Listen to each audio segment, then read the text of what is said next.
Hello' নমস্কাৰ মোৰ মৰমৰ ছাত্ৰ ছাত্ৰীসকল, পুনৰাই তোমালোকক মোৰ চেনেললৈ স্বাগতম জনাইছোঁ।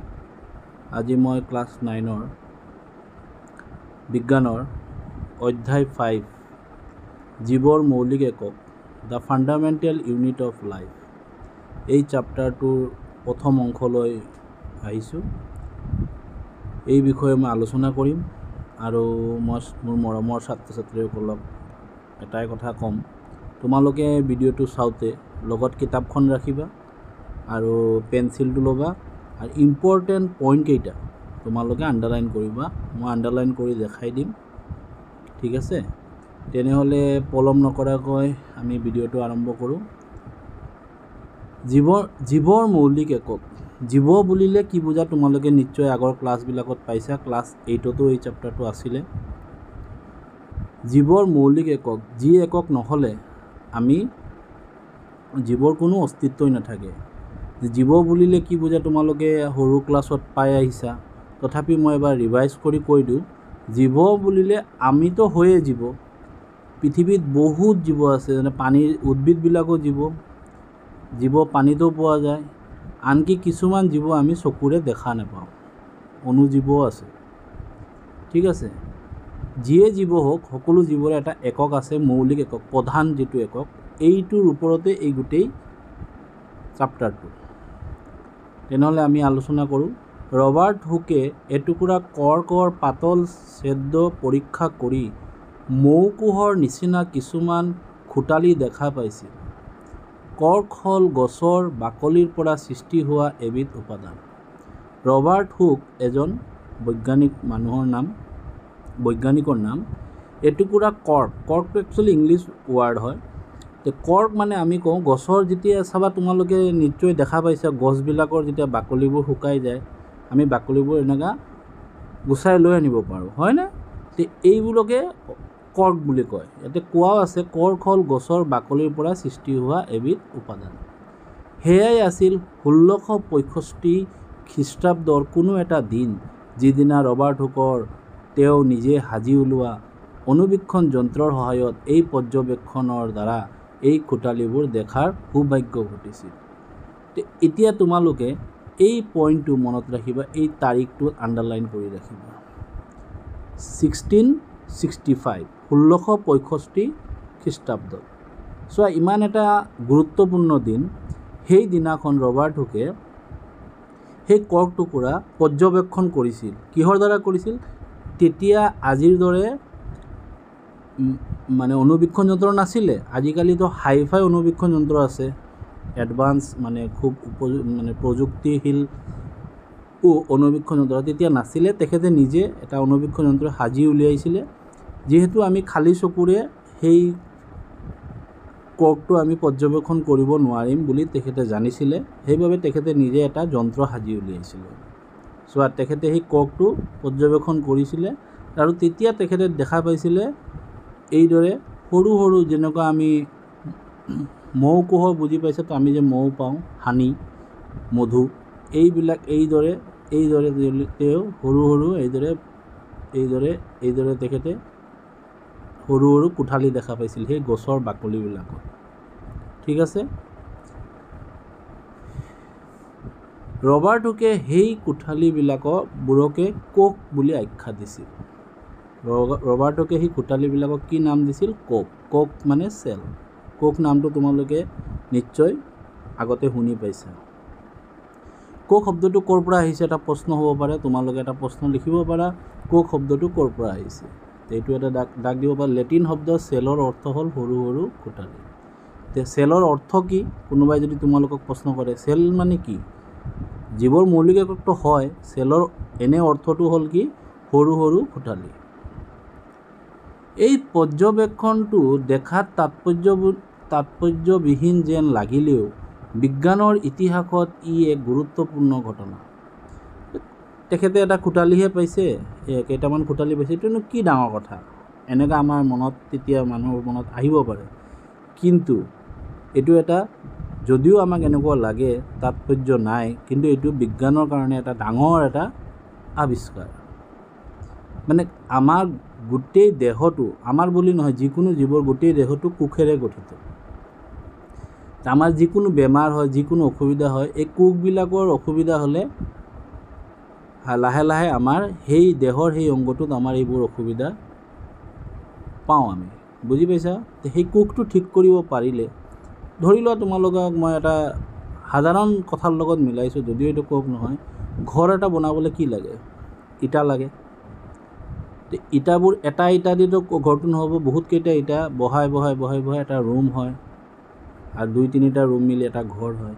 সেই ইটাবোৰ যদি বেয়া হৈ থাকে, এটা ইটা যদি বেয়া হয় মাজৰ ফালৰ পৰা, লাহে লাহে সেই ৱালটো কি হৈ যায়? পুৰণি হ'লে বেয়া হয়। ঠিক একেদৰে আমাৰ শৰীৰবোৰো আৰু জীৱবিলাকৰো একেই হয়।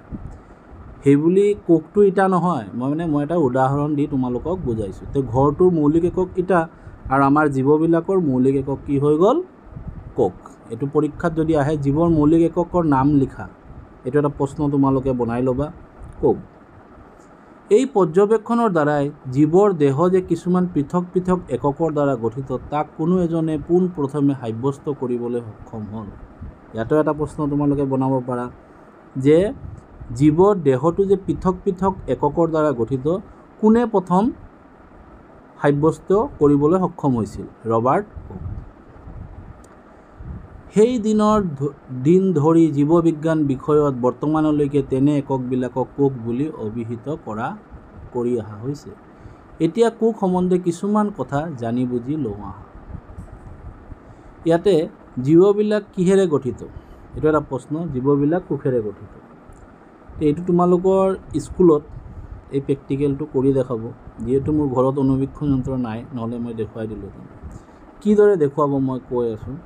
এটাৰ পৰা এটুকুৰা মংহাল বাকলি এৰুৱাই লোৱা। এডাল চেপেনাৰ সহায়ত পিঁয়াজৰ বাকলিখনৰ ভিতৰ ফালে অৱতল ক্ষেত্ৰৰ পৰা পাতল আৱৰণ, যাক বহিঃস্তম্ভ বুলি কোৱা হয়, এখন এৰুৱাই লোৱা। কথাটো তোমালোকে পিঁয়াজ দেখা পাইছা। পিঁয়াজৰ বাকলিটো এৰুৱাৰ পিছত অৱতল অংশ, পিঁয়াজটো এনেকুৱা ওলায়। এই ভিতৰৰ ফালৰ পৰা পাতল এটা লেয়াৰ থাকে, চাবা বাকলি একদম পাতল বাকলিৰ দৰে এটা ওলাব, বগা ৰঙৰ। সেইটো এৰুৱাই ল'ব কৈছে। সেইটো এৰুৱাই পেলাই কি কৰিব কৈছে, এইটো তোমালোকক স্কুলত দেখাই দিব। এই পাতল আৱৰণখন এৰুৱাই লগে লগে পানী থকা কাঁচৰ বাতি ল'বা। সেই কাঁচৰ বাতিত সেই বাকলিটো ৰাখি দিব কৈছে। এনেদৰে ৰাখিলে আৱৰণখন কোচ খাই বা শুকাই নাযায়। আৱৰণখন কিন্তু কোচ খাব নালাগে, এইদৰে কোচ খাব নালাগে বা শুকাই যাব নালাগে, সেইকাৰণে পানীত ৰাখে। আমি এতিয়া এই আৱৰণখনৰ পৰা কি কৰিম? এতিয়া আৱৰণখন কি কৰিব? এতিয়া এখন শ্লাইডত এটোপাল পানী লৈ, শ্লাইড বস্তুটো এইদৰে কাঁচৰ এটা এইদৰে অংশ থাকে, ইয়াতে অলপ পানী দিব। অ'কে, ইয়াতে পানী দিব। আৱৰণখনৰ অকণমান শ্লাইডৰ এখনলৈ স্থানান্তৰ কৰা। এতিয়া সেই এৰুৱা বাকলিটো, পাতল বাকলিটো এই শ্লাইডটোৰ ওপৰত থৈ দিব এনেকৈ। চাবা যাতে আৱৰণখন শ্লাইডখনলৈ স্থানান্তৰিত কৰোঁতে ই বহলকৈ মেল খাই থাকে। মানে যেতিয়া স্থানান্তৰিত কৰিব, তেতিয়া এইদৰে মানে কোচ খাব নালাগে, পূৰা এইদৰে মেলি থাকিব লাগিব। কাঁচৰ সেই বাকলিটো কাঁচৰ যেতিয়া এই শ্লাইডটোত ৰাখিব, এইদৰে মেল খাই থাকিব লাগিব, এইটো কৈছে। এই স্থানান্তৰণ প্ৰক্ৰিয়াৰ বাবে উটৰ মিহি নোমেৰে তৈয়াৰ কৰা ৰং বুলোৱা ব্ৰাছ ব্যৱহাৰ কৰা। এতিয়া এই আৱৰণখনৰ ওপৰত এটোপাল ছাফ্ৰানিন দ্ৰব্য দি কভাৰ স্লিপেৰে ঢাকি দিয়া। তাতে এটা দ্ৰব্য পোৱা যায়, প্ৰেক্টিকেল ৰুমত তোমালোকৰ লেববিলাকত আছে, ছাফ্ৰানিন বুলি এটা দ্ৰব্য আছে, সেইটো দিব লাগে। দি পেলাই এইটো এটা শ্লাইডটোতো, ইয়াতে বাকলিটো আছে, দি পেলাই এইটো এনেকৈ কাভাৰ কৰি দিব কৈছে। কাভাৰ স্লিপেৰে এইটো ৰাখি দিব কৈছে। ঠিক আছে। আৰু কাভাৰ স্লিপখন দিওঁতে দেখিবা যে তাতে এয়াৰ বাবুল যাতে নোসোমায়। কভাৰ স্লিপখন বিচ্ছেদন বেজীৰ সহায়ত অতি সাৱধানেৰে দিবা, যাতে ভিতৰৰ বায়ুৰ বুৰবুৰণি নোসোমায়। মই যিটো ক'লোঁ, এই ক্ষেত্ৰত তোমাৰ শিক্ষকক সুধি ল'বা। আমি এনেদৰে পিঁয়াজৰ আৱৰণ এখন অস্থায়ী, এইবোৰ যে তৈয়াৰ কৰিলা, এইটোক শ্লাইড বুলি কয়। এইদৰে আমি পিঁয়াজৰ চাব পাৰোঁ, আলুৰ বাকলিৰ চাব পাৰোঁ, বিভিন্ন জীৱবিলাকৰ আমি এইদৰে চাব পাৰোঁ। এই স্লাইডখন এটা যৌগিক অনুবীক্ষণ যন্ত্ৰ নিম্ন বিবৰ্ধক লেন্স মেগনিফাইং লেন্স আৰু পিছত উচ্চ ক্ষমতা সম্পন্ন বিবৰ্ধক লেন্সৰ সহায়ত নিৰীক্ষণ কৰি চাব পাৰোঁ। আমি তাৰপিছত অনুবীক্ষণ যন্ত্ৰৰ সহায়ত সেইটো আমি চাম। এইটো চাইছে ইয়াতে চোৱা, এইটো যৌগিক অনুবীক্ষণ যন্ত্ৰ মানে কম্পাউণ্ড। বিবৰ্ধক লেন্সৰ সহায়েৰে আমি কি দেখা পাইছোঁ? অনুবীক্ষণ যন্ত্ৰৰ সহায়েৰে আমি দেখা পোৱা গঠনবিলাক চিত্ৰ কাগজত অংকন কৰে। তাৰপিছত যিটো চিত্ৰত দেখা পাবা কাগজত আঁকিলে এইদৰে পোৱা যায়। তোমালোকে ইয়াতে লক্ষ্য কৰিছা, এইটো হ'ল কোষ পুৰাৰ গোটেইটো, আৰু এই মাজে মাজে ক'লা ক'লা ড্ৰপ দেখা পাইছা তোমালোকে, এইবোৰক কয় কোষ কেন্দ্ৰ। কোষ কেন্দ্ৰ কি এইটো আমি পিছত পাম। আমি এনেদৰে বিভিন্ন আকাৰৰ পিঁয়াজৰ পৰা অস্থায়ী স্লাইড তৈয়াৰ কৰি ল'ব পাৰোঁ। আমি কি দেখা পাম? এইবিলাকৰ গঠন একেই নে বেলেগ বেলেগ? এতিয়া তুমি যিটো পিঁয়াজ লৈছা সৰু হ'ব পাৰে বা ডাঙৰ হ'ব পাৰে। ডাঙৰ পিঁয়াজ লোৱা, সৰু ল'লে, মধ্যমীয়া পিঁয়াজ লোৱা, একেবাৰে সৰু পিঁয়াজ লোৱা, তেতিয়া কি দেখা পাবা? এইবোৰ কিহৰ গঠন? গঠনৰ ফালৰ পৰা এইবিলাক দেখিবলৈ ইটোৰ লগত সিটো একেই। তুমি যি পিঁয়াজেই লোৱা, ডাঙৰ পিঁয়াজ লোৱা, সৰু পিঁয়াজ লোৱা, অসমৰ পিঁয়াজ লোৱা, বিহাৰৰ পিঁয়াজ লোৱা, আনকি আমেৰিকাৰ পৰাও পিঁয়াজ আনা, সকলো পিঁয়াজৰে কোষৰ গঠনটো একেই হ'ব। পিঁয়াজ ডাঙৰ হ'ল বুলি তাৰ কোষৰ গঠনটো বেলেগ হ'ব এনেকুৱা নহয়। বুজি পাইছা? ইয়াৰ পৰা কি বুজা গ'ল? আমাৰ মানুহৰ দেহটো কোষেৰে গঠিত, আৰু পৃথিৱীত যিমান জীৱ আছে সকলো জীৱৰ দেহাটো কোষেৰে গঠিত। এতিয়া আমি যিমান মানুহ আছোঁ সিহঁতৰ কোষৰ গঠনো একেই হ'ব। কোনোবা আমেৰিকাৰ মানুহ বুলি তাৰ কোষৰ গঠনটো বেলেগ নহ'ব। এতিয়া আমেৰিকাৰ মানুহৰ চকুৰ কোষৰ গঠন যি হ'ব, আমাৰ ইণ্ডিয়াৰ মানুহৰ চকুৰ কোষৰ গঠন একেই হ'ব। কোষৰ গঠনটো বেলেগ নহয়। যেনেকুৱা ইটাবিলাক একেই আকাৰৰ থাকে, কিন্তু ঘৰৰ ডিজাইনটো বেলেগ বেলেগ থাকে। এনেকুৱা মানুহৰ এটাই আমাৰ ডিজাইন, আৰু মোৰ ছবিখন এনেকুৱা, সেইবুলি মোৰ কোষটো তোমালোকৰ কোষৰ লগত একেই হ'ব। মোৰ আকাৰ বেলেগ হ'ব পাৰে মানুহ হিচাপে, চব মানুহটো চেহেৰা পাতি নিমিলে ন, কিছুমান শকত কিছুমান ক্ষীণ, ঠিক একেদৰে মানে যেনেকুৱা পিঁয়াজৰ হ'ব এনেদৰে। পিঁয়াজটো এটা জীৱই হয়। তো গঠনৰ ফালৰ পৰা এইবিলাক দেখিবলৈ ইটোৰ লগত সিটো একেই। এইবিলাক একেলগ হৈও ডাঙৰ আকাৰৰ পিঁয়াজ কণ্ড গঠন কৰে। অনুবীক্ষণ যন্ত্ৰত আকৃতিৰ ফালৰ পৰা বেলেগ বেলেগ পিঁয়াজৰ কণ্ডৰ সৰু সৰু গঠনবিলাক দেখাত একেই। দেখিছা? ডাঙৰ পিঁয়াজ লৈছে কিন্তু গঠনটো একেই পাইছে। পিঁয়াজৰ আকাৰ ডাঙৰেই হওক বা সৰুৱেই হওক, সিহঁতৰ পাতল আৱৰণৰ কোষবিলাক দেখিবলৈ একেই হ'ব। আমি দেখিবলৈ পোৱা এই সৰু সৰু গঠনবিলাকেই হ'ল পিঁয়াজৰ কণ্ডটোৰ গঠনৰ মৌলিক একক। এই গঠনবিলাককে কোষ বুলি কোৱা হয়। কেৱল পিঁয়াজেই নহয়, আমাৰ চাৰিওপাশে দেখিবলৈ পোৱা সকলোবিলাক জীৱই এনে কোষৰ সমষ্টিৰে গঠিত। অৱশ্যে কেৱল এটা মাত্ৰ কোষেৰে গঠিতও জীৱ আছে। মানে আমাৰ দেহটো বহুকোষী, আমি বহুকোষী হয়, গৰুবিলাকো বহুকোষী হয়, কিন্তু এনেকুৱা কিছুমান জীৱ আছে যিবোৰৰ মাত্ৰ এটা কোষেৰে গঠিত হয়। সিহঁতৰ বহু কোষ নাই, এটা মাত্ৰ কোষেৰে গঠিত। ইয়াতে বহুত প্ৰশ্ন আহিব, এই তোমালোকৰ অধিক জ্ঞানৰ বাবে দিছে যে, যদিও অধিক জ্ঞানৰ বাবে ইয়াৰ পৰা বহুত প্ৰশ্ন তোমালোকৰ পৰীক্ষাত আহিব। কোষ, ইয়াৰ পৰা প্ৰথম প্ৰশ্নটো এইটোৱে আহিব, কোষ কোনে প্ৰথম আৱিষ্কাৰ কৰিছিল? এইটো আণ্ডাৰলাইন কৰি ৰাখিবা ইয়ালৈকে। 1665 খ্ৰীষ্টাব্দত ৰবাৰ্ট হুকে পোনপ্ৰথমে কোষ আৱিষ্কাৰ কৰিছিল। তেখেতে নিচেই সৰল অনুবীক্ষণ যন্ত্ৰ এটাৰ সহায়ত কৰ্কৰ পাতল ছেদ্ৰ এটা নিৰীক্ষণ কৰি কোষবিলাক দেখা পাইছিল। মই কৈছিলোঁ যে তেতিয়া ইমান হাই লেভেলৰ, ইমান মানে উন্নত মানৰ অনুবীক্ষণ যন্ত্ৰ নাছিলে। সেইকাৰণে তেখেতে এটা নিজে অনুবীক্ষণ যন্ত্ৰ সাজি উলিয়াইছিলে, আৰু সেইটো মানে চিম্পুল আছিলে আৰু সৰল আছিলে। সেই অনুবীক্ষণ যন্ত্ৰৰে তেখেতে সেই কৰ্কৰ টুকুৰাটো পৰ্যবেক্ষণ কৰি নিৰীক্ষণ কৰি কোষবিলাক দেখা পাইছিলে, হয়নে? তাৰপিছত সেই কামটো আৰু পিছত আৰু বৈজ্ঞানিকবিলাকে এইটোক আৰু মানে উন্নত মানৰ অনুবীক্ষণ যন্ত্ৰৰে আৰু পৰ্যবেক্ষণ কৰিলে, আৰু তেখেতে অকল কোষ বুলি কৈ দিলে। কিন্তু কোষ এটাৰ কি কাম, কোষৰ কি কি অংশ আছে, এইবোৰ বেলেগ পিছৰ পৰ্যায়ত গৈ এইবোৰ মানে উন্নত মানৰ আৰু মেচিন ওলালে আৰু উন্নত মানৰ যন্ত্ৰ ওলালে, হয় নে নহয়? সেই যন্ত্ৰবোৰেৰে এইবোৰ পৰ্যবেক্ষণ কৰি আজি গৈ আমি বহুত কোষৰ বিষয়ে জানিব পাৰিলোঁ। তোমালোকে চেপ্টাৰটো শেষ হওঁতে হওঁতে বহুত কথা গম পাবা। 1674 খ্ৰীষ্টাব্দত লিউৱেন হুক কিছু উন্নত অনুবীক্ষণ যন্ত্ৰৰ সহায়ত পুখুৰীৰ পানী নিৰীক্ষণ কৰি পোনপ্ৰথমে কিছুমান মুক্তভাৱে চলাচল কৰি থকা জীৱ দেখা পাইছিলে। 1674 খ্ৰীষ্টাব্দত লিউৱেন হুক তেখেতে কি কৰিছিলে, অলপ উন্নত মানৰ অনুবীক্ষণ যন্ত্ৰ ব্যৱহাৰ কৰিছিলে আৰু তেখেতে পুখুৰীৰ পানীবোৰ নিৰীক্ষণ কৰিছিলে। তেতিয়া আমি এনে খালী চকু বুজি পাইছে, আমি কোনো অনুবীক্ষণ যন্ত্ৰ ব্যৱহাৰ নকৰাকৈ যদি আমি পুখুৰীৰ পানী চাওঁ, আমি তাতে একো ডাঙৰ জীৱবোৰ দেখা পাম, কিন্তু সৰু সৰু যিবোৰ কোষ এইবোৰ আমি দেখা নেপাম। তেখেতে দেখিছিলে কিছুমান সৰু সৰু জীৱ আছে যিবোৰ মানে পানীত আছিলে আৰু তেখেতে দেখা পাইছিলে।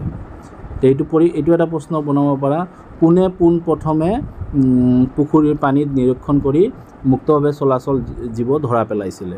তোমালোকে লিখিবা লিউৱেন হুকে প্ৰথম ধৰা পেলাইছিলে। অ'কে, এতিয়া 1831ত ৰবাৰ্ট ব্ৰাউন, এইটো খুব ইম্পৰ্টেণ্ট, ৰবাৰ্ট ব্ৰাউন, এইটো তোমালোকে নামটো আৰু চনটো মনত ৰাখিবা দেই, এইটো খুব এটা ইম্পৰ্টেণ্ট এটা প্ৰশ্ন আহিব পাৰে।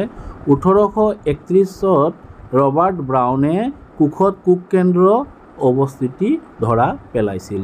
কোষ কেন্দ্ৰ মই দেখুৱাই দিওঁ, আকৌ নেক্সটত আকৌ পাম আমি। এইটো ধৰা হ'ল এইটো কোষৰ ঠিক সোঁমাজত এটা ঘূৰণীয়া অংশ থাকে, এই ঘূৰণীয়া অংশটো কোষ কেন্দ্ৰ বুলি কোৱা হয়। এইটো কোষ হয় আৰু কোষৰ ঠিক মাজৰ ডোখৰত এডোখৰ ঘূৰণীয়া এইদৰে অংশ দেখা পাবা তোমালোকে যদি অনুবীক্ষণ যন্ত্ৰ চোৱা। যে মই পিঁয়াজৰ বাকলিটোত যে ক'লা ক'লা তোমালোকক ফুট দেখাইছিলোঁ, এইটোৱে আৰু কোষ কেন্দ্ৰ। এইটো কোষ কেন্দ্ৰৰ বিষয়ে প্ৰথম কোনে অৱস্থিতি ধৰা পেলাইছিল, কেতিয়া পেলাইছিল? এইটো প্ৰশ্ন এইদৰে বনাবা, কোনে কেতিয়া কোষত কোষ কেন্দ্ৰ ধৰা পেলাইছিল? 1831 খ্ৰীষ্টাব্দত ৰবাৰ্ট ব্ৰাউনে প্ৰথম ধৰা পেলাইছিল। ক্লিয়াৰ হ'ল? এইটো আণ্ডাৰলাইন কৰিবা তোমালোকে। তাৰপিছত চোৱা, ইয়াতে প্ৰশ্ন এগাল ওলাব ইয়াৰ পৰা।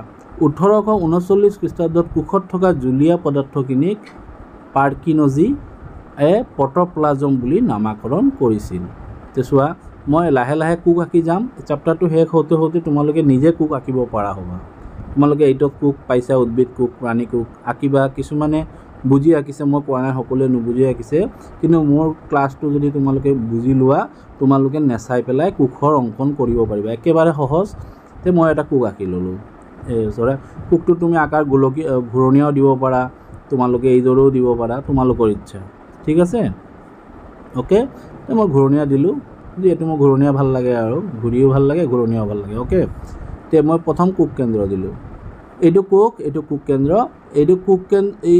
এইবোৰৰ মাজত এইদৰে জেলি সদৃশ মানে জলীয়া দ্ৰব্য, মানে বেছি পনীয়া নহয়, অলপ জেলিটো তোমালোকে খাইছা, অলপ পনীয়া থাকে, এইদৰে কিছুমান বস্তু থাকে। তে এইটো পাৰ্কিনজি বৈজ্ঞানিকজনে এইটো দাগ দিবা, 1839 খ্ৰীষ্টাব্দত কোষত থকা জলীয়া পদাৰ্থখিনিক পাৰ্কিনজিয়ে প্ৰট'প্লাজম বুলি নামাকৰণ কৰিছিল। কোনে প্ৰট'প্লাজম প্ৰথম নাম দিছিল, কেতিয়া দিছিল? এইটো এটা প্ৰশ্ন। তাৰপিছত চোৱা, 1838 খ্ৰীষ্টাব্দত স্লেইডেন আৰু 1839 খ্ৰীষ্টাব্দত সোৱান নামৰ দুজন জীৱবিজ্ঞানীয়ে মত পোষণ কৰিছিল যে সকলোবিলাক উদ্ভিদ আৰু প্ৰাণীয়ে কোষেৰে গঠিত আৰু কোষ হ'ল জীৱৰ মৌলিক একক, ইয়াকেই কোষৰ মতবাদ বুলি কোৱা হয়। খুব ইম্পৰ্টেণ্ট এটা প্ৰশ্ন, কোষ মতবাদ কাক বোলে আৰু কোষ মতবাদ কোনে আগবঢ়াইছিল, কোনে কৈছিল? মানে এই দুজনৰ নাম তোমালোকে মনত ৰাখিব লাগিব। কিন্তু দুজনৰ নাম কি? 1838 খ্ৰীষ্টাব্দত কোনে কৈছিল? স্লেইডেন। আৰু 1839 খ্ৰীষ্টাব্দত সোৱান। এই দুজন জীৱবৈজ্ঞানিক মানে বায়'লজিষ্ট, সিহঁতে মত পোষণ কৰিছিল, এটা মতামত দিছিল, যিমান জীৱ আছে সকলোবিলাক উদ্ভিদ আৰু প্ৰাণীয়ে কোষেৰে গঠিত আৰু কোষ হ'ল জীৱৰ মৌলিক একক, ইয়াকেই কোষৰ কি বুলি কোৱা হয়? মতবাদ বুলি কোৱা হয়। পৰীক্ষাত আহিব পাৰে, কোষ মতবাদ কোনে দিছিল, কোনে আগবঢ়াইছিল? তোমালোকে ক'বা 1838 খ্ৰীষ্টাব্দত স্লেইডেন আৰু 1839 খ্ৰীষ্টাব্দত সোৱান। আৰু বা এনেকুৱা আহিব পাৰে, কোষ মতবাদ কাক বোলে, তাক চেল থিয়ৰী বুলি কোৱা হয়। পিছলৈ 1855 খ্ৰীষ্টাব্দত ভাৰ্চুৱে কুক মতবাদত সংযোজন আৰু সংশোধন ঘটাই কয় যে কুক সদায় পূৰ্বৱৰ্তী কুশৰ পৰাহে সৃষ্টি হয়।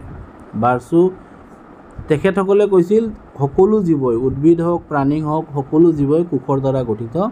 আৰু ভাৰ্চুৱে আকৌ এইটোৰ লগত অলপ সংযোজন কৰিছিল যে যিকোনো কুক নতুনকৈ সৃষ্টি নহয়, যিটো কুক আছে তাৰ পৰাই নতুন কুশৰ সৃষ্টি হয়।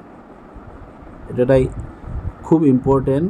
কুক নতুনকৈ সৃষ্টি হ'বই নোৱাৰে, কুক সদায় পূৰ্বৱৰ্তী কুশৰ পৰাহে সৃষ্টি হয়।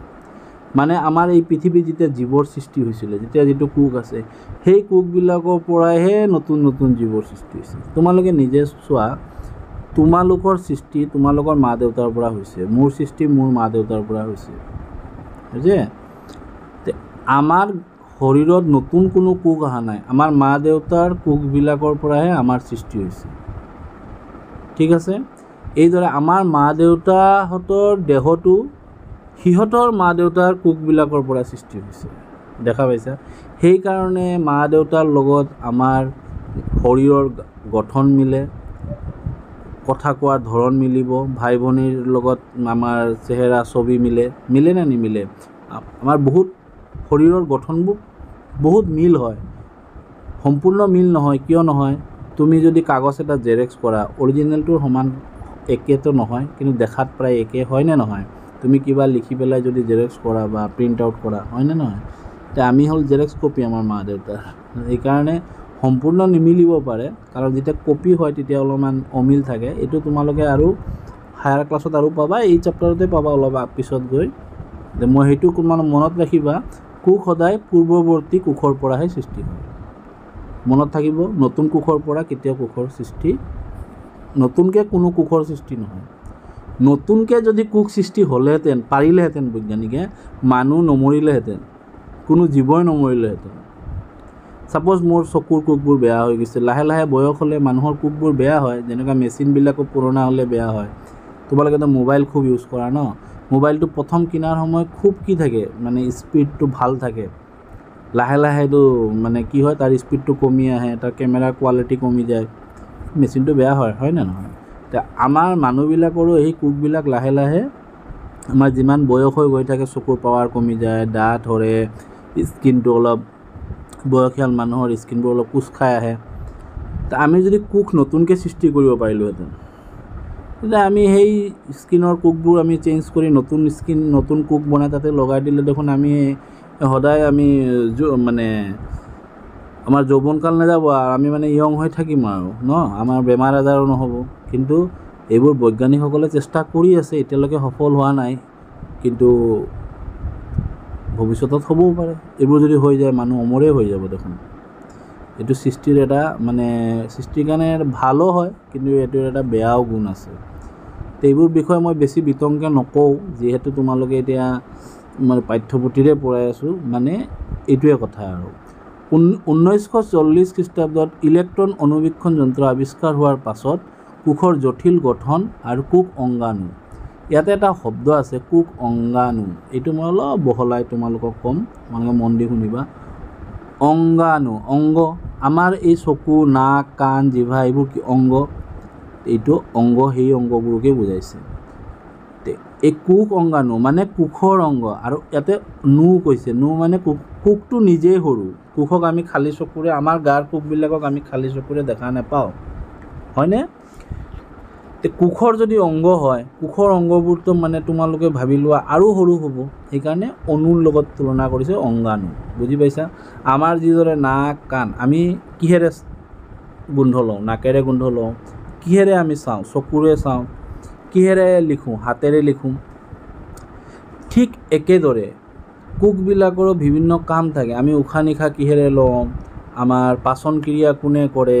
আমাৰ ৰেচন ক্ৰিয়া কোনে কৰে? এইবোৰৰ কাৰণে আমাৰ দেহত বিভিন্ন অংগ আছে। যেনেকুৱা গছবিলাকৰো জাইলেম থাকে, ফ্লোয়েম থাকে, গছৰ পাতত খাদ্য প্ৰস্তুত হয়। প্ৰতিটো জীৱৰে নিজৰ জীৱন ক্ৰিয়া চলাই লৈ যোৱাৰ কাৰণে বিশেষ অংগ থাকে। ঠিক এনেদৰে কোষবিলাক জীয়াই থাকিবলৈ কোষৰো অংগ থাকে। কোষৰ কি কি অংগ থাকে আমি এই চেপ্টাৰত পাম, যেতিয়া পাম মই আলোচনা কৰিম। সেই অংগবিলাককে কি বুলি কোৱা হয়? কোষ অংগাণু বুলি কোৱা হয়। এইটো কেতিয়া ধৰা পৰিছিল? 1940 খ্ৰীষ্টাব্দত ইলেক্ট্ৰন অনুবীক্ষণ যন্ত্ৰ যেতিয়া সৃষ্টি হ'ল তেতিয়া কোষৰ ভিতৰৰ আৰু অংগবিলাকত জানিব পৰা গ'ল। এতিয়া ইয়ালৈকে তোমালোকে নিশ্চয় বুজি পাইছা আৰু যি যি ইম্পৰ্টেণ্ট মই ক'লোঁ এইখিনি তোমালোকে দাগ দি নোট কৰি ল'বা।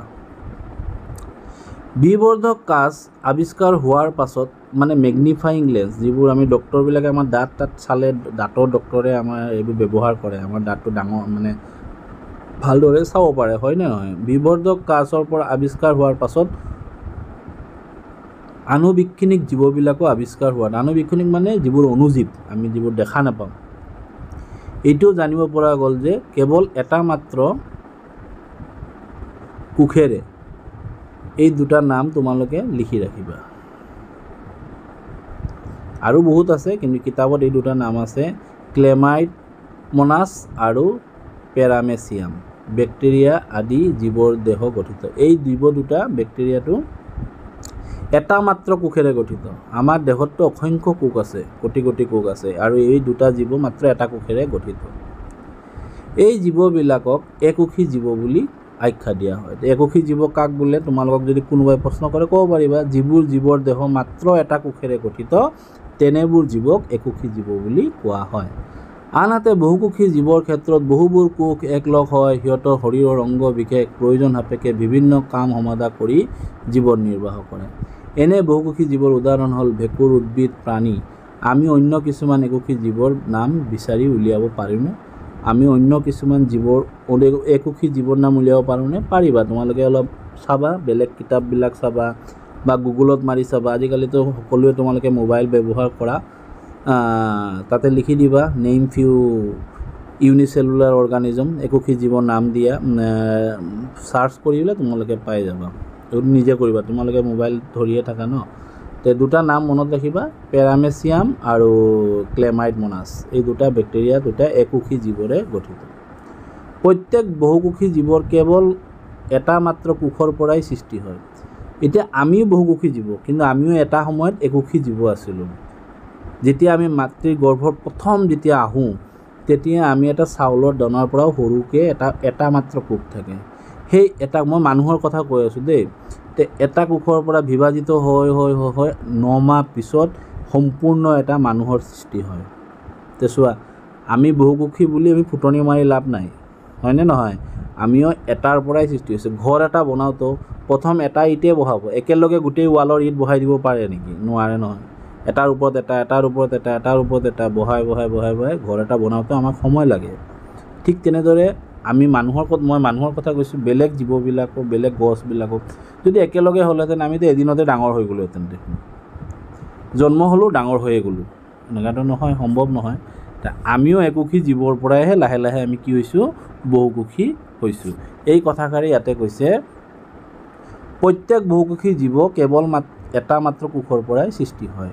ই কেনেকৈ সম্ভৱ বাৰু? কোষ বিভাজিত হয়, সিহঁতৰ নিচিনা কোষৰ সৃষ্টি হয়। দেখিছা, কোষবোৰ বিভাজিত হয়। বিভাজিত বুজি পাইছে? এটা কোষ আছে, এইটো দুয়োটা ভাগত ভাগ হ'ল, দুটা হ'ল, দুটাটো আকৌ ভাগ হ'ল, 4টা হ'ল। এইদৰে বিভাজিত হৈ দেহটো ডাঙৰ হৈ গৈ থাকে। কোষৰ উৎপত্তি, এই লাইনটো আণ্ডাৰলাইন কৰিবা, কোষৰ উৎপত্তি কেৱল পূৰ্বৱৰ্তী কোষৰ পৰা হয়। অলপ আগতে কৈছিলোঁ, নতুনকৈ কোষৰ উৎপত্তি হ'ব নোৱাৰে। এতিয়া ইয়াতে আৰু এটা কাৰ্যকলাপ আছে, তোমালোকে যেনেকৈ মানে মই পিঁয়াজৰ এটা মই বুজাই দিলোঁ, সেই পিঁয়াজৰ দৰে তোমালোকে গছৰ পাতৰ বহী আৱৰণখনৰ পৰাও লৈ এটা শ্লাইড বনাই পৰ্যবেক্ষণ কৰিব পাৰা অণুবীক্ষণৰ সহায়ত। বা ছাৰহঁতক ক'বা, ছাৰ বাইদেউহঁতে যিয়ে তোমালোকক স্কুলত বিজ্ঞান পঢ়ায়, সেই তেখেতসকলক ক'লে নিশ্চয় তেখেতসকলে সহায় কৰিব, কাৰণ সকলো শিক্ষকেই সহায় কৰিয়ে ভাল পায়। কিছুমান জীৱৰ দেহৰ বিভিন্ন ধৰণৰ কোষেৰে গঠিত। তলৰ চিত্ৰখন চোৱা, এইবোৰ আমাৰ দেহত এইবোৰ বস্তু আছে, অংগ আছে, এইবোৰ এই কোষেৰে গঠিত। যেনেকুৱা আমাৰ ৰক্তকোষ, আমাৰ তেজ যিটো আমাৰ, এইটো এই ৰক্তকোষবোৰ এইবোৰ, ঠিক আছে। এইটো ডিম্বাণু, এইটো অকল মানে তিৰোতা মানে মহিলাসকলত থাকে, এইটো শুক্ৰাণু, এইটো পুৰুষৰ। আৰু এইটো অস্থিকোষ, আমাৰ হাৰ্ডিৰ যিটো কোষ, হাড়ডালৰ যিবোৰ কোষ, এই কোষবোৰ আকাৰ এনেকুৱা। মোৰ হাৰ্ডিৰ কোষৰ আকৃতিটোৱে যদি এনেকুৱা হয়, তোমালোকৰ একে হ'ব, যিমান পৃথিৱীত মানুহ আছে সকলোৰে একে হ'ব। শকত মানুহ হওক, ক্ষীণ মানুহ হওক, আমেৰিকাৰ মানুহ হওক, আফ্ৰিকাৰ মানুহ হওক, ইণ্ডিয়াৰ মানুহ হওক, অসমৰ মানুহ হওক, বেলেগ মুম্বাইৰ মানুহ হওক, ধনী ঘৰৰ মানুহ হওক, দুখীয়া ঘৰৰ মানুহ হওক, আকাৰটো নহয়, ঠিক আকৃতিটো একেই হ'ব। চৰ্বি কোষ, আমাৰ এইবোৰ চৰ্বি, এই চৰ্বিবিলাকৰ চৰ্বি কোষটো এনেকুৱা। আৰু এইটো হ'ল স্নায়ু কোষ, আটাইতকৈ দীঘলীয়া কোষ আমাৰ শৰীৰৰ। এই স্নায়ু কোষ অঁকা 9ৰ কাৰণে ইম্পৰ্টেণ্ট, ক্লাছ 10তো আহিব, শিকিবা। এই কোষবিলাক তোমালোকে দেখিছা, তাতে লিখি দিছে মানৱ দেহৰ বিভিন্ন কোষ।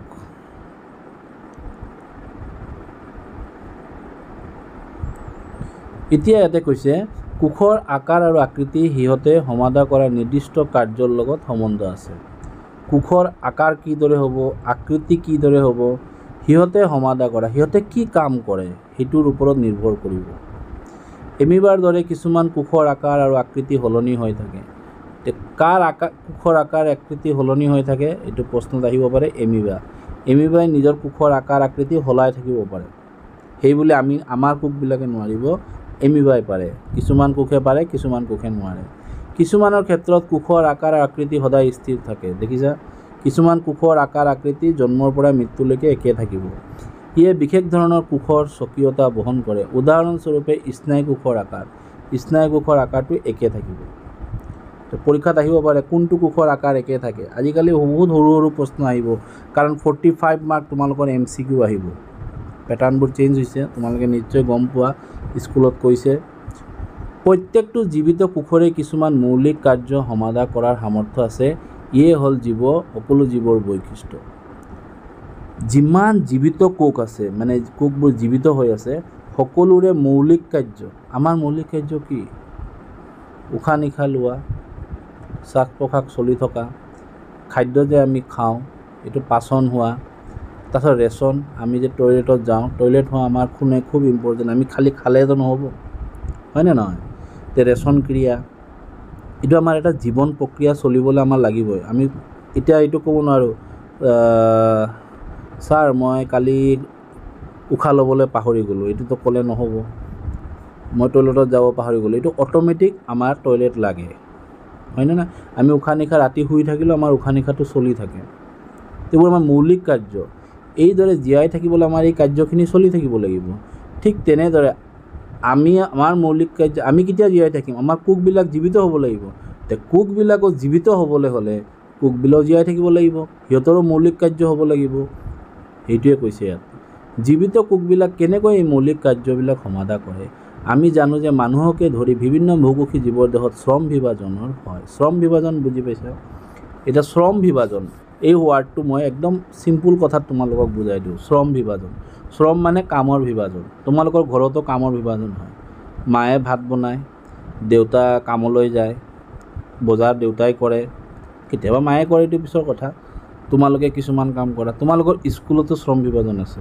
সকলো টিচাৰে সকলো বস্তু নপঢ়ায়। বিজ্ঞানৰ শিক্ষক বেলেগ, ইংৰাজীৰ শিক্ষক বেলেগ, অংকৰ শিক্ষক বেলেগ, শ্ৰম বিভাজন ভাগ কৰি দিয়া হৈছে। হস্পিটেলত গ'লেও শ্ৰম বিভাজন দেখা পাবা। ডক্টৰে ডক্টৰৰ কাম কৰিব, নাৰ্ছে নাৰ্ছৰ কাম কৰিব, হয়নে নহয়? আৰু চিকিউৰিটিয়ে চিকিউৰিটিৰ কাম কৰিব। এইদৰে সকলো ক্ষেত্ৰতে যিদৰে শ্ৰম বিভাজন থাকে, আমাৰ দেহতো শ্ৰম বিভাজন আছে। আমি চকুৰে চাওঁ, ব্ৰেইনেৰে চিন্তা কৰোঁ, মুখেৰে খাওঁ। তোমালোকে ক'লে নহ'ব আমি চকুৰে খাম, চকুৰেই চিন্তা কৰিম, নহয়। চকুৰ কাম হ'ল দেখা, নাকৰ কাম হ'ল গোন্ধ লোৱা, উশাহ নিশাহ লোৱা। নাকে আৰু চিন্তা কৰিব নোৱাৰে। এইবোৰ চব মিলি পেলাইহে আমি এটা চিন্তা কৰোঁ। শ্ৰম আমাৰো বিভাজন হয়। সেইদৰে কোষবিলাকৰো বহুকোষী জীৱ, আমি এতিয়া বহুকোষী জীৱ, একোষী জীৱৰ এটা কোষেই কৰিব, শ্ৰম বিভাজন নালাগে। বুজি পালা বস্তুটো? মই চিম্পুল এটা উদাহৰণ দি তোমালোকক বুজালোঁ। ইয়াৰ অৰ্থ এই যে মানুহৰ শৰীৰৰ বিভিন্ন অংগই বিভিন্ন কাৰ্য সমাধা কৰে। মানুহৰ শৰীৰত থকা হৃদপিণ্ডই তেজ পৰিবহণত সহায় কৰে। হৃদপিণ্ডই কি কৰে? তেজ পৰিবহণত আমাক সহায় কৰে। আমাৰ হৃদপিণ্ড যদি কাম নকৰে আমি কিন্তু মৰি থাকিম, আমাৰ তেজ পৰিবহণ নহ'ব। পাকস্থলীয়ে কি কৰিব? খাদ্য পৰিপাক কৰা আদি কামবিলাক, আমি যিবোৰ খাদ্য খালোঁ তাক পাচন কৰি আমাৰ উপযুক্ত কৰিব। একেদৰে একেটা কোষৰ ভিতৰত শ্ৰম বিভাজন দেখা জনা যায়। একেটা কোষৰ ভিতৰতো আকৌ শ্ৰম বিভাজন হয়। কাৰণ কোষটোৰতো কাম আছে, কোষৰ অংগ আছে, মই কৈছিলোঁ কোষ অংগাণু। তোমালোকে ইয়ালৈকে বুজি পাইছা? বৰিং হ'লেও ক'বা বাৰু। আচল অৰ্থত কোষ একোটাৰ ভিতৰত কিছুমান অংগ থাকে যিয়ে কিছুমান নিৰ্দিষ্ট কাম সম্পন্ন কৰে। আমাৰ যিদৰে অংগ আছে, চকুৱে এটা নিৰ্দিষ্ট কাম কৰে, নাকে এটা নিৰ্দিষ্ট কাম কৰে, জিভাই এটা নিৰ্দিষ্ট কাম কৰে, ঠিক দৰে কোষৰ অংগাণুবিলাকো সেই অংগবিলাকত সিহঁতৰ নিৰ্দিষ্ট কাম আছে। এইবিলাক কোষ অংগাণু বুলি কোৱা হয়। প্ৰত্যেকবিধ কোষ অংগাণুৱে কোনো এক নিৰ্দিষ্ট কাম সম্পন্ন কৰে। যেনে কোষত নতুন পদাৰ্থ উৎপন্ন কৰা। কোষত নতুন পদাৰ্থ উৎপন্ন কৰিলে এটা কোষ অংগাণুৱে কৰিব। কোষৰ বৰ্জিত পদাৰ্থ নিষ্কাশন কৰা। আমাৰ যিদৰে বৰ্জিত পদাৰ্থ থাকে, কোষৰো এইদৰে বৰ্জিত পদাৰ্থ থাকে, সেইবোৰ নিষ্কাশন কৰিব লাগিব। এইটো কৰাৰ কাৰণে সিহঁতৰ এটা অংগ থাকে। এই কোষ অংগাণুবিলাকৰ বাবেহে কোষবোৰ জীয়াই থাকিব পাৰে আৰু নিৰ্দিষ্ট কাম সম্পন্ন কৰিব পাৰে। এইবোৰ কোষ অংগাণু আছে কাৰণে কোষবোৰ জীয়াই আছে, আৰু কোষ জীয়াই আছে কাৰণে আমি জীয়াই আছোঁ। এইটো মনত ৰাখিবা। এইবিলাক কোষ অংগাণু একেলগ হৈ মৌলিক একক গঠিত হয়, তাকেই কোষ বুলি কোৱা হয়। মন কৰিবলগীয়া যে জীৱই যিয়েই নহওক বা সিহঁতৰ কাৰ্য যিয়েই নহওক লাগিলে সকলোবোৰ কোষতেই একেবোৰ কোষ অংগাণু পোৱা যায়। এতিয়া চোৱা, জীৱটো যিয়েই নহওক, এটা খুব ধুনীয়া এটা কথা কৈছে, জীৱ যিয়েই নহওক, বুজি পাইছা? উদ্ভিদো হ'ব পাৰে, প্ৰাণীও হ'ব পাৰে। যি জীৱই হওক, একোষী জীৱ হ'ব পাৰে, বহুকোষী জীৱ হ'ব পাৰে, কিন্তু সকলো কোষতেই কোষ অংগাণু, একে ধৰণৰ কোষ অংগাণু পাবা।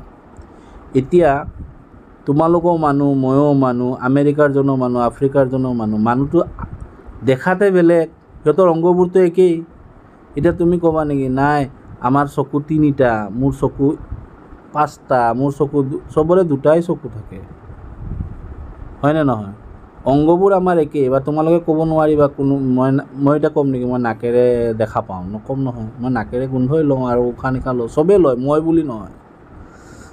এইদৰে কোষত যি কোষেই হওক, সকলো কোষৰে অংগাণুবোৰ একে থাকে। এটা অংগাণু উদ্ভিদত থাকিব পাৰে, প্ৰাণী কোষত নাথাকিব পাৰে, কিন্তু অংগাণুবোৰ একেই অংগাণুৱে থাকিব। ঠিক আছে, ইয়ালৈকে তোমালোকে বুজি পালা। এতিয়া ইয়াতে 2টা প্ৰশ্ন আছে আৰু ভিতৰৰ প্ৰশ্নবোৰ মই তোমালোকক দি আছোঁ। এতিয়া মই আজি যি পঢ়ালোঁ তাৰ পৰা কি অতিৰিক্ত প্ৰশ্ন হ'ব পাৰে আৰু প্ৰশ্নাৱলী 1-2 মই উত্তৰখিনি দিম, তোমালোকে লিখি ল'বা। জীৱদেহ যি কিছুমান পৃথক পৃথক এককৰ দ্বাৰা গঠিত, তাক কোনে পোনপ্ৰথমে সাব্যস্ত কৰিছিল? Robert Hooke. নাম্বাৰ 2, কোনে কেতিয়া পোনপ্ৰথমে পানীত মুক্তভাৱে চলাচল কৰি থকা জীৱ দেখা পাইছিল? 1674 খ্ৰীষ্টাব্দত লিউৱেন হুক। কোনে কেতিয়া কোষত কোষকেন্দ্ৰ ধৰা পেলাইছিল? 1831 খ্ৰীষ্টাব্দত ৰবাৰ্ট ব্ৰাউনে। কোনে কেতিয়া প্ৰ'ট'প্লাজম নামাকৰণ কৰিছিল? 1839 খ্ৰীষ্টাব্দত পাৰ্কি নিজে। কোষ মতবাদ, ইংৰাজীত কয় চেল থিয়ৰী, কাক বোলে? 1838 খ্ৰীষ্টাব্দত স্লেইডেন আৰু 1839 খ্ৰীষ্টাব্দত ছোৱান নামৰ 2জন জীৱবিজ্ঞানীয়ে মত পোষণ কৰিছিল যে সকলোবিলাক উদ্ভিদ আৰু প্ৰাণীয়েই কোষেৰে গঠিত আৰু কোষ হ'ল জীৱৰ মৌলিক একক। ইয়াকেই কোষ মতবাদ বুলি কোৱা হয়। কুৱেশ্যন নাম্বাৰ 6, দুবিধ একোষী জীৱৰ নাম লিখা। ক্লেমাইডমনাছ আৰু পেৰামেচিয়াম। জীৱৰ গঠনৰ মৌলিক একক কি? কওক। 8 নম্বৰ, কোষ অংগাণু কাক বোলে? কোষ একোটাৰ ভিতৰত কিছুমান অংগ থাকে যিয়ে নিৰ্দিষ্ট মৌলিক কাম সম্পন্ন কৰে, এইবিলাকক কোষ অংগাণু বুলি কোৱা হয়। প্ৰশ্নাৱলী 1, পেজ নম্বৰ 59। কোষ কোনে আৰু কেনেকৈ আৱিষ্কাৰ কৰিছিল? 1665 খ্ৰীষ্টাব্দত ৰবাৰ্ট হুকে তেওঁ নিজে সাজি উলিওৱা অণুবীক্ষণ যন্ত্ৰৰ সহায়ত এটুকুৰা কৰ্কৰ পাতল ছেদ পৰীক্ষা কৰি মৌকোষৰ নিচিনা কিছুমান খোটালি দেখা পাইছিল। এই খোটালিবোৰক কোষ বুলি আখ্যা দিছিল। কোষক কিয় গঠনৰ আৰু কাৰ্যৰ মৌলিক একক বুলি অভিহিত কৰা হয়? কোষ একোটাৰ ভিতৰত কিছুমান অংগ থাকে যিয়ে নিৰ্দিষ্ট কাম সম্পূৰ্ণ কৰে। এইবিলাক কোষ অংগাণু বুলি কোৱা হয়। প্ৰত্যেকবিধ কোষ অংগাণুৱে কোনো এক নিৰ্দিষ্ট কাম সম্পূৰ্ণ কৰে, যেনে কোষত নতুন পদাৰ্থ উৎপন্ন কৰা, কোষৰ বৰ্জিত পদাৰ্থ নিষ্কাশন কৰা ইত্যাদি। এই কোষ অংগাণুবিলাকৰ বাবেই কোষ জীয়াই থাকিব পাৰে আৰু নিৰ্দিষ্ট কাম সম্পূৰ্ণ কৰিব পাৰে। সেইবাবে কোষক গঠনৰ আৰু কাৰ্যৰ মৌলিক একক বুলি অভিহিত কৰা হয়। আৰু কোষ জীয়াই থাকিলেহে আমি জীয়াই থাকিম। আজিৰ মোৰ ফাৰ্ষ্ট পাৰ্টত মই যি বুজালোঁ তাৰে পৰা অতিৰিক্ত প্ৰশ্নখিনি আৰু প্ৰশ্নাৱলী 1ৰ উত্তৰখিনিও মই তোমালোকক আগবঢ়াই দিলোঁ। যদি তোমালোকৰ ভিডিঅ'টো ভাল লাগিছে লাইক কৰিবা, শ্বেয়াৰ কৰিবা, আৰু কিবা যদি জানিব লগা থাকে মোক কমেণ্টত কমেণ্ট কৰিব পাৰা। আৰু যদি মোৰ ভিডিঅ'টো ছাবস্ক্ৰাইব কৰা নাই ছাবস্ক্ৰাইব কৰি দিবা। এই কৈয়ে মই তোমালোকৰ পৰা বিদায় ল'লোঁ। থেংক ইউ, ধন্যবাদ।